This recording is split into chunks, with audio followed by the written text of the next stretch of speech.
September 12, 1979, my father died. Next day morning, my mother called all six of us and told, from today I'm going to be your father and mother. I was 12-year-old then, my eldest brother at 24, four more siblings.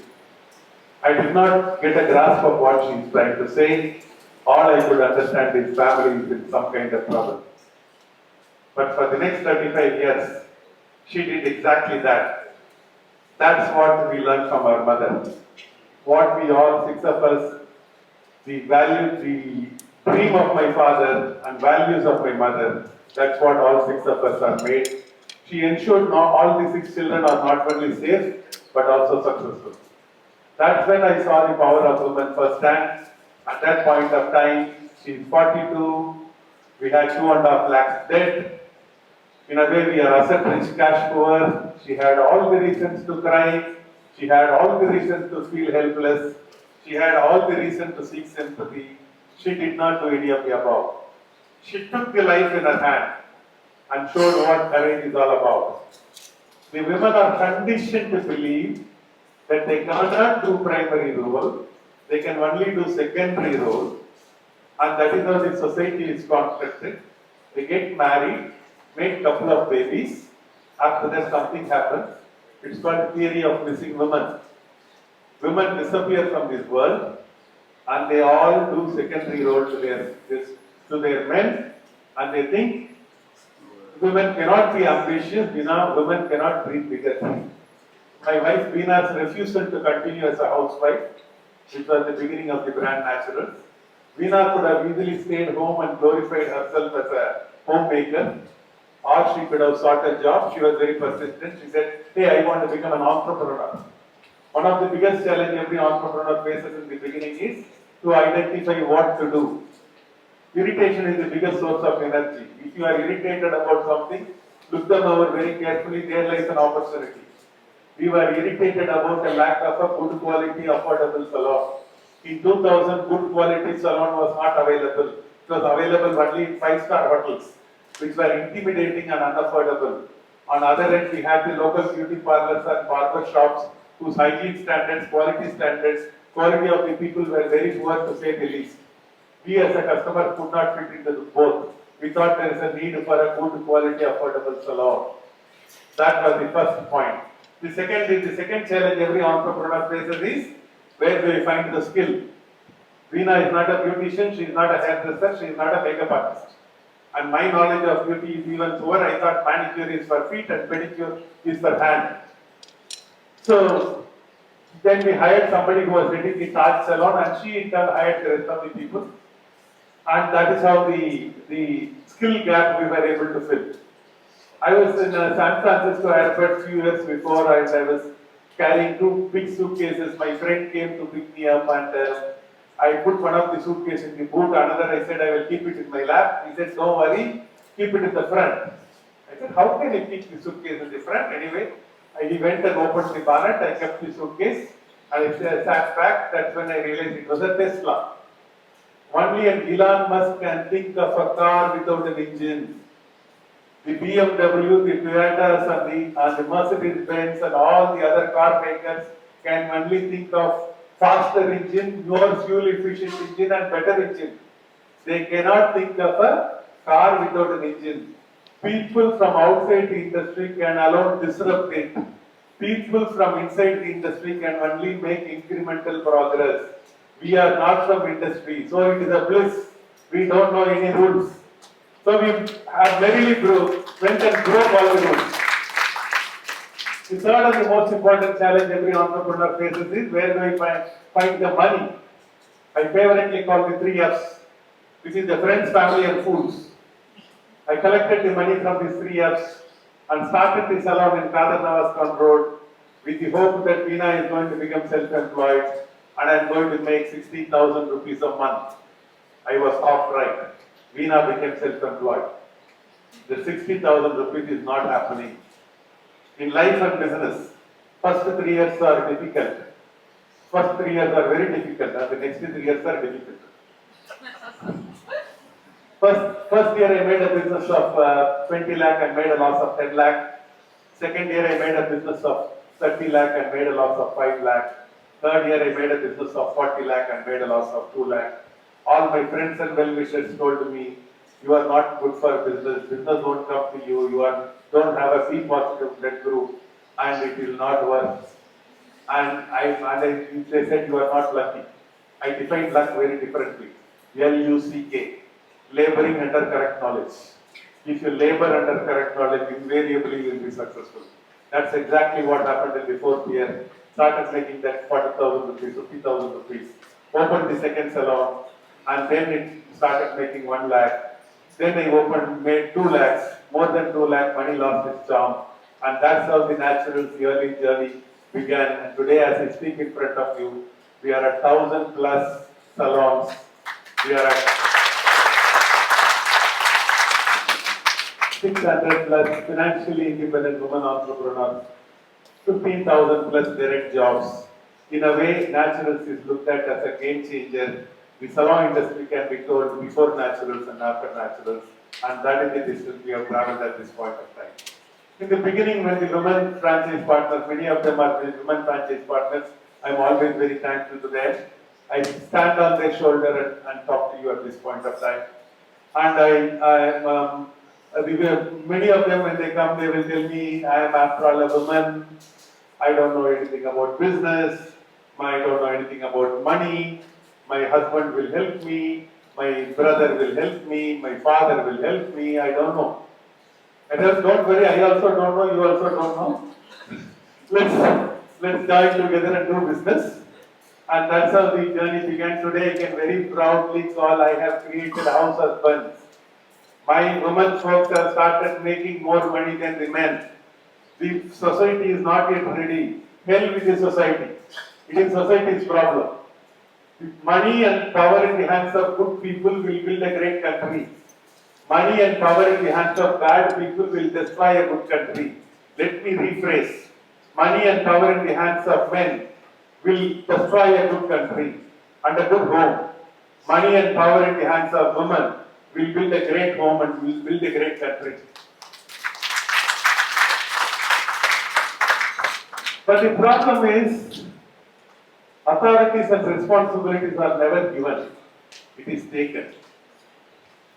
Women are not ready to take the authorities and responsibilities. Women are powerful on the chessboard, women are powerful on the school board, women are powerful on the home board, women are not powerful on the political board, women are not powerful on the corporate board. It is like the elephant. When the elephant is, so the elephant, when it is a baby, the baby elephant will be chained. The other end of the chain will be attached to a peg that the elephant will not even, the baby elephant will try to cut open. It will cut its leg and it will bleed profusely and it will be very painful. This the baby will remember even when it becomes a 5,000 pound big elephant. That is why we see in temple, one end is chained, another end will not even be chained. Elephant will stand there and move its leg like this. It will not move anywhere. It is called learned helplessness. That is what the Indian woman is suffering from. I think it is time this generation needs to break that open. Take that brush from the hands of the people and start painting your own picture. See, I'll tell you few don'ts you should do in life. First don't is, if you want to be successful in life, look at what the masses are doing, then don't do it. If you follow the masses will take the M away from you and they leave the rest to you. Don't follow the masses. Second one, look at what the typical Indian woman is doing and then don't do it. What does a typical Indian woman do? They know how to cook. So if you want to be successful, don't cook. Very simple idea I am giving. My mom had only one criteria to select 4 daughters-in-laws. She said they should not know how to cook. My mom did not know how to cook and she did not want the mother-in-law daughter-in-law problem. So she said they should not know how to cook. So on a serious note, my mom did not want the woman power to be restricted to the kitchen walls. That is why she said they should not know how to cook. But if you have a passion for cooking, okay, if you like to do cooking, then do that. I'm not against women cooking. Okay, but don't think because the society says you should cook, you are don't cook. Second one is do not listen to this society. This society is a bad society. This society will tell you how you should dress, what you should wear, what you should eat, where you should speak, all these things. It will keep on giving instructions. One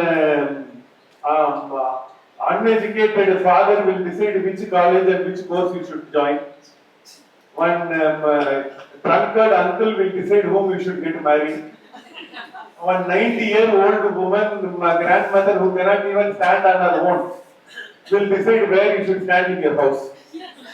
This society will keep on giving instruction. Don't listen to this society.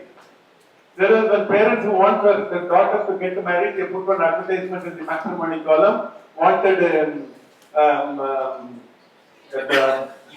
boys, this girl is a fair, good-looking, slim, IT company working. All are this only, okay? And want one boy to get married and the 115 idiots applied for her. And what this girl did is, she took her phone and made a video of that and made a film and put a Facebook post and told that I'm not like how my parents are projected. I have a lot of boyfriends. I love to dance in the rain. I love to cut and color my hair, my business. And I love to eat ice creams. And I love to go for night show movies. Suddenly, 15,000 people ended up applying for this Induja Pillai from Bangalore. Now Induja's problem is problem of plenty. She has to select one from this 15,000. Do not allow the world to miss you. Do not miss the real world. Do not fake yourself. I think it is very important. Do not allow the world to miss the real you. And the next one I want to speak about is if you want to be successful, do not listen to your parents. I fondly call parents as well-meaning negative thinkers. There is nobody who is interested in your welfare more than your parents. I don't have two opinions. But your parents don't want you to fail. Your parents don't want you to be disappointed. Your parents don't want you to struggle. Unknowingly, they want to keep you away from success. Failure, disappointment, and struggle are parts of success. By denying you to get into that, they unknowingly, they also keep you away from success. If you want to be successful. Yes, if you have a heart problem, don't consult a cardiologist. Don't consult a dentist just because he is also a doctor.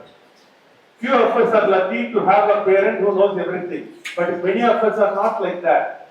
Don't go and ask your parents, and then they will be very fussy. They will be very possessive. I think that is where this Indian society is getting into trouble, especially from a women's folks' point of time. Then if you want to be successful, do not believe in God. Do not believe in Godman, do not believe in astrologists, do not believe in numerologists, do not believe in gemmologists. It was one such phase in my life. I was having a lot of finance problem, business problem. I became God-fearing. I became a big Ayyappa devotee. When I had more problems, I went to Sabarimala twice. That poor fellow Ayyappa didn't help me. So I came down and I changed. I changed to Balaji. I went up to Tirupati and I bribed that fellow. That Balaji also didn't help. So I came down and I went in search of these Allahs and the Jesus and the astrologer and the numerologist and the gemmologist and the vastuologist. Already I was poor. These people made me even poor. That is when I went to Ramakrishna and I saw a picture of Swami Vivekananda. Below the picture it was written, to me he is not an atheist who does not believe in God. To me he is an atheist who does not believe in himself. For the belief in God starts with the belief in self. I got the message what I wanted. I started believing in myself. Slowly but steadily my life started changing. Today there is a Monday God. Some gods are powerful on Thursdays. Some gods are powerful on Saturdays. Some gods are powerful in the morning. Some gods are powerful in the night. Some gods will come home, bless you and take some money and go away. There is a tamasha happening in this country in the level of God. Ours is the only country where the first bribe is to God. And the first corruption is God accepting the bribe and not honoring the commitment. So I want to end with my topic.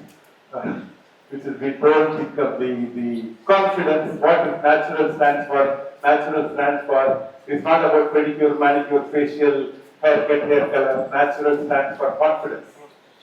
My company name is called Groom India. If the Indians look good, they will feel good. If they feel good, they will perform good. If they perform good again, they will look good. That's why it's called Groom India. I want to give confidence. When they come into the salon, when they go, they should know they should go 1 inch taller. And that's the salon about. Second is confidence to my service providers. I call my service providers as a smile providers because their job is to put smile in the customer's face.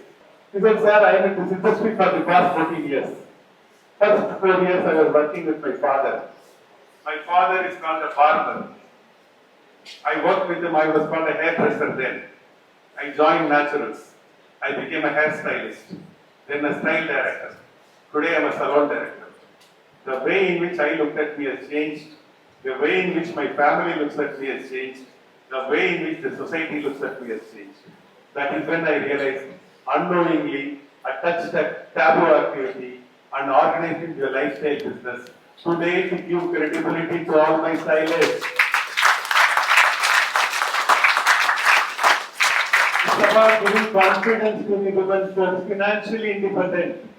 India may have got independence in 1947. Indians are not. Indian women do not have financial independence. And that's the problem and that's the opportunity for me. I flipped that problem and converted it to opportunity and created the business model. If there is a woman in your house in the name of mother, in the name of sister, in the name of daughter, in the name of wife, who is not adding to the financial kitty to the family, it is a gross injustice to the human potential.